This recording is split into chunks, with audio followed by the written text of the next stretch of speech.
Ground ফ্লোরে flat অভিযাত্রী ক্লাবের পাশেই।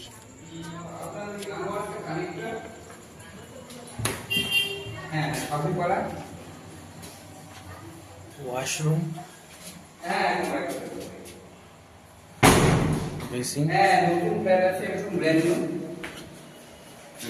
কিচেন, ওপেন কিচেন, বেডরুম,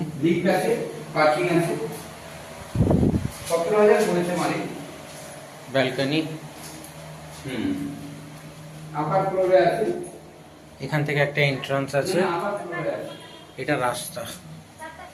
এটা এই ঘরটাকে একটা সুন্দর স্টাডি রুম হিসেবে ইউজ করা যেতে পারে।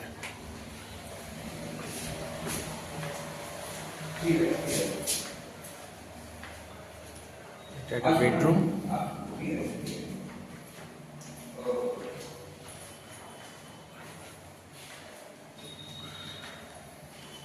এটা ডাইনিং।